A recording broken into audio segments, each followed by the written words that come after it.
ओम नमः शिवाय।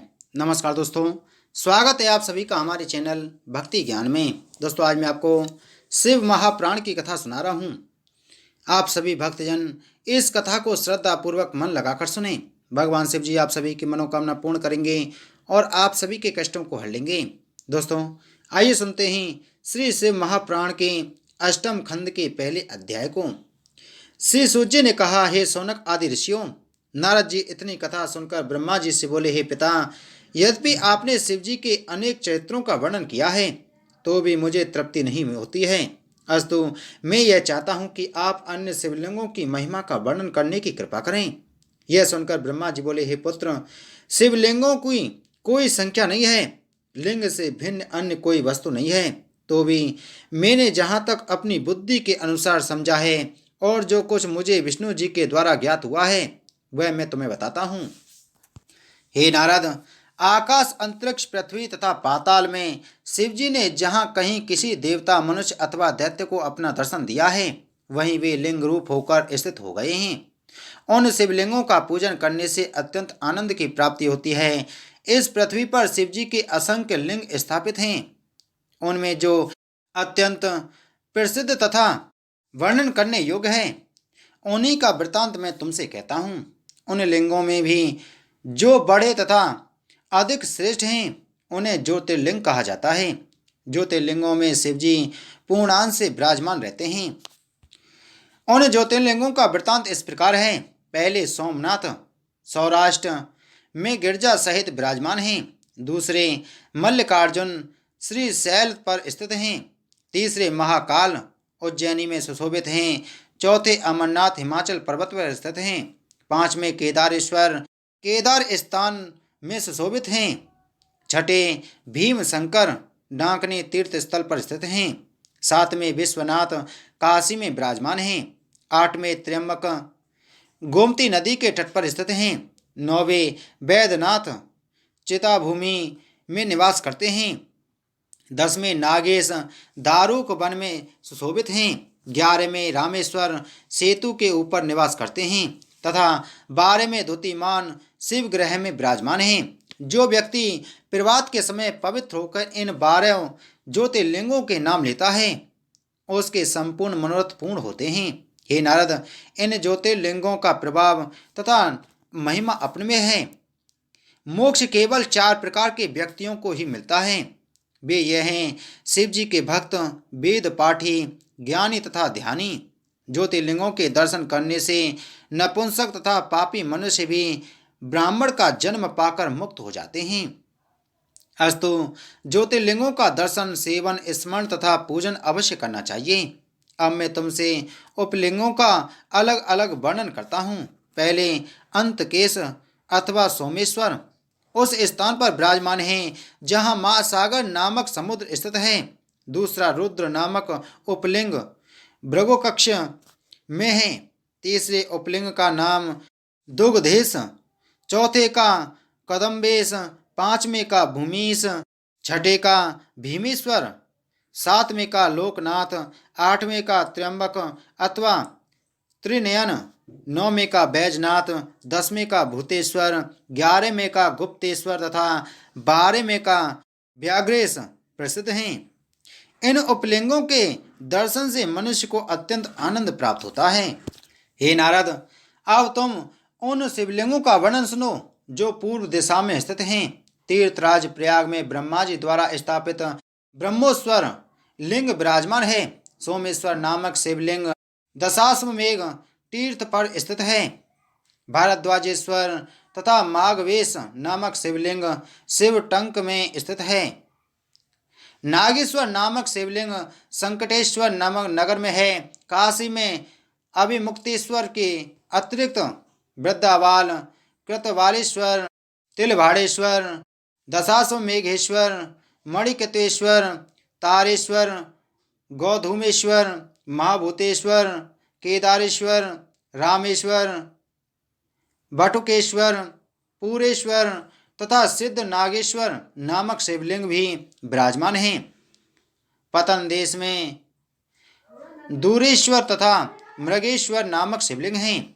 वेदों ने जिसकी महिमा का वर्णन किया है उस बैजनाथ धाम में नागेश्वर, सिद्धेश्वर, विमलेश्वर, कामेश्वर, व्यासेश्वर, भांडेश्वर, ओंकारेश्वर, कुमारेश्वर, शुक्रेश्वर, बटेश्वर, सूरेश्वर, भीमेश्वर, भूतेश्वर, ज्ञानेश्वर, पूरेश्वर, कोटेश्वर, स्वप्नेश्वर, कर्दमेश्वर तथा अचलेश्वर नामक शिवलिंग विराजमान हैं। पुरुषोत्तमपुरी में भुवनेश्वर नामक शिवलिंग हैं, जहाँ शिवजी अपने गुरु जगन्नाथ जी के बदले स्थित होकर सब लोगों की मनोकामनाओं को पूर्ण करते हैं। यह सब लिंग पूर्व दिशा में स्थित हैं। ब्रह्मा जी बोले, हे नारद, अब मैं मतंग यंद लिंग का वर्णन करता हूँ। एक बार कलयुग के प्रारंभ में मैंने यह इच्छा की कि मुझे एक ऐसा यज्ञ करना चाहिए जिससे धर्म की वृद्धि हो तथा संपूर्ण पाप नष्ट हो जाएं। अस्तु, ऐसा निश्चय करके मैं विष्णु जी के समीप गया और उन्हें अपना मनोरथ कह सुनाया। तदुपरांत मैंने उनसे यह प्रार्थना की कि आप मुझे कोई ऐसा स्थान बता दीजिए जो अत्यंत पवित्र तथा सुंदर हो और जहाँ जाकर मैं अपने यज्ञ को निर्विघ्न कर सकूं। उस समय विष्णु जी ने मुझे यह उत्तर दिया, हे ब्रह्मन, चित्रकूट नामक जो सिद्ध पर्वत है उसे देखने मात्र से ही मनुष्य पाप रहित हो जाता है। वहाँ मंदाकिनी नदी बहती है जिसमें स्नान करने से संपूर्ण पाप नष्ट हो जाते हैं। वह नदी पर्वत के बीच बहती हुई धनुष के समान प्रतीत होती है। वह स्थान मुझे अत्यंत प्रिय है। तुम वहां जाकर एक पुरी बसाओ और शिवलिंग की स्थापना करो। हम भी 12 अंगुल की प्रतिमा से प्रकट होकर तुम्हारे यज्ञ की वेदी में स्थित रहेंगे।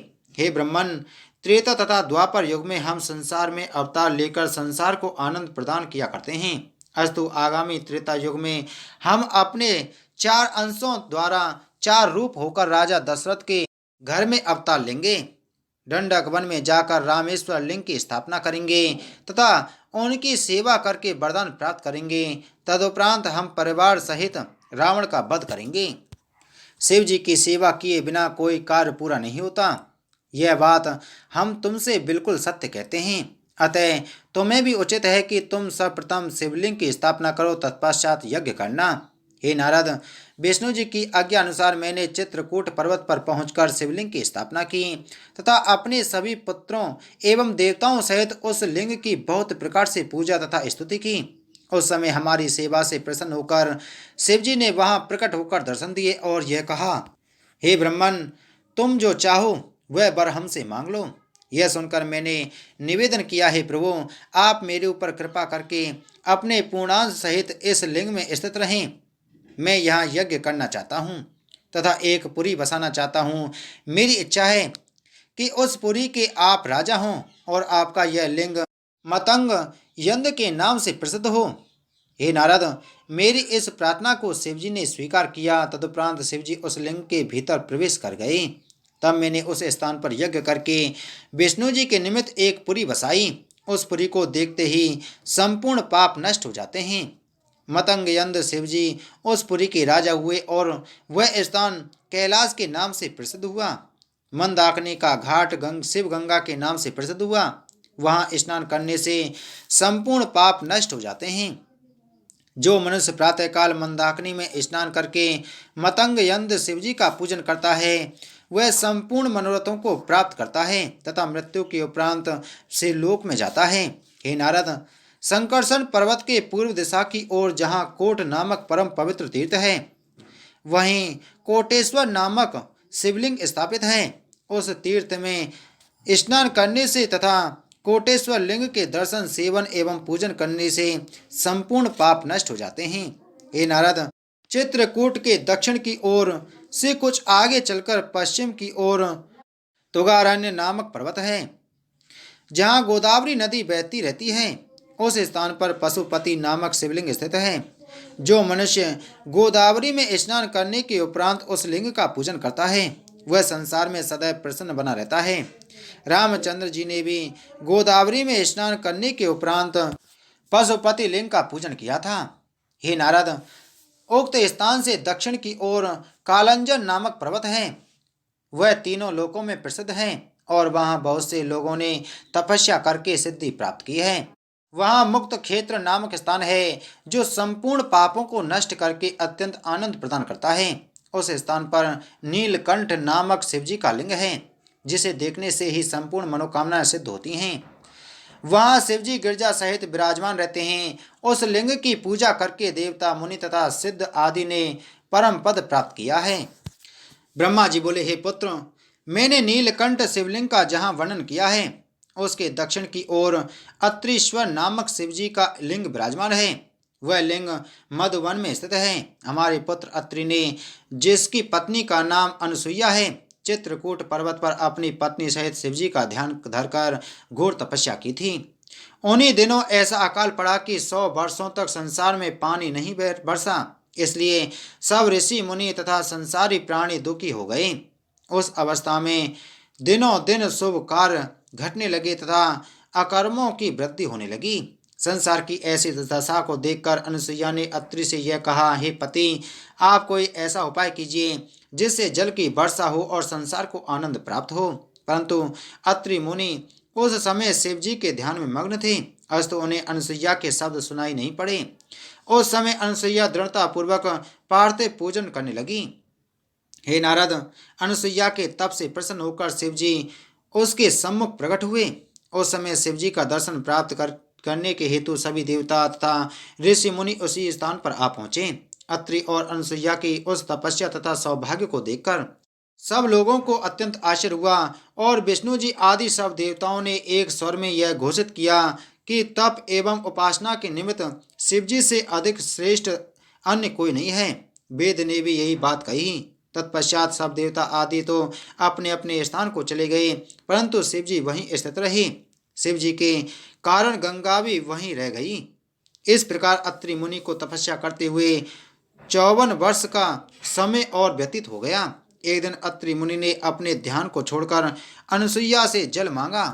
तब अनुसुईया कमंडलू हाथ में लेकर जल प्राप्त करने के लिए वन में इधर उधर भ्रमण करने लगी। उस समय अनुसुईया को चिंतित देखकर गंगा ने उनके समीप पहुंचकर यह कहा, हे अनुसुईया, भला यह तो बताओ कि तुम कहाँ जा रही हो।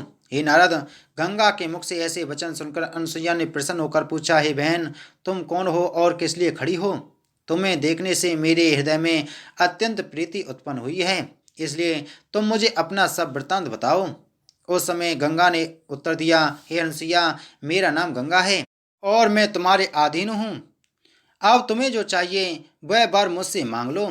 यह सुनकर अनुसुईया ने कहा, हे गंगे, यदि ऐसी बात है तो तुम यही रहो और मुझे अपने पति के लिए जल प्रदान करो। हे नारद, यह सुनकर गंगा वहीं स्थित हो गई। तदुपरांत उन्होंने अनुसुईया के कमंडलू को जल से भर दिया। अनुसुईया उस जल को लेकर अत्रि के पास जा पहुंची। तब अत्रि ने जल पीकर अनुसुईया से पूछा, हे प्रिय, तुम यह जल कहाँ से लाई हो। अनुसुईया ने उन्हें सब हाल कह सुनाया। उस वृतांत को सुनकर अत्रि मुनि अपने आसन से उठकर गंगा के समीप जा पहुंचे और वहां स्नान करके स्तुति करने लगे। अनुसुईया ने भी अत्यंत प्रसन्नता पूर्वक गंगा में स्नान किया। उस समय गंगा ने अत्रि तथा अनुसुईया से इस प्रकार कहा, तुम्हारी तपस्या पूर्ण हो चुकी है, अस्तु अब मैं जहाँ से जाती हूँ। गंगा के ऐसे वचन सुनकर अत्रि और अनुसुईया ने उनसे वहीं रहने की प्रार्थना की। तब गंगा ने यह कहा कि यदि तुम मुझे 1 वर्ष के शिव पूजन का फल प्रदान करो तो मैं यहाँ रह सकती हूँ। अनुसुईया ने इस बात को स्वीकार कर लिया। तब गंगा वहीं स्थित हो गई। उसी समय शिवजी भी अपने मुख्य चिन्हों सहित उस स्थान पर प्रकट हो गए। हे नारद, शिवजी के दर्शन पाकर अत्रि तथा अनुसुईया अत्यंत प्रसन्न हुए और प्रार्थना करते हुए यह कहने लगे, हे प्रभु, आप यहीं पर स्थित रहिए। अत्रि की प्रार्थना स्वीकार कर शिवजी गंगा सहित उस लिंग में स्थित हो गए, जिसकी स्थापना अत्रि तथा अनुसुईया ने की थी। अत्रि ने जो लिंग स्थापित किया था वह अत्रीश्वर शिवलिंग के नाम से प्रसिद्ध हुआ तथा गंगा मंदाकिनी नाम से विख्यात हुई। तब अनेक ऋषि मुनि अपने परिवार सहित उसी स्थान पर आ रहने लगे। शिव जी की कृपा से उसी समय संसार में बड़े जोर की वर्षा हुई, जिससे सब प्राणियों को आनंद प्राप्त हुआ। जो मनुष्य अत्रीश्वर शिवलिंग के दर्शन करता है उसके सब मनोरथ पूर्ण होते हैं। बोलो शिव महाप्राण की जय। बोलो शिव शंकर भगवान की जय। तो दोस्तों, उम्मीद है आपको कथा अच्छी लगी होगी, तो वीडियो को लाइक करें, वीडियो को ज़्यादा से ज़्यादा शेयर करें। अगर आप हमारे चैनल पर पहली बार आए हैं तो चैनल को सब्सक्राइब कर बगल में घंटी के बटन को जरूर दबाएं। ओम नमः शिवाय।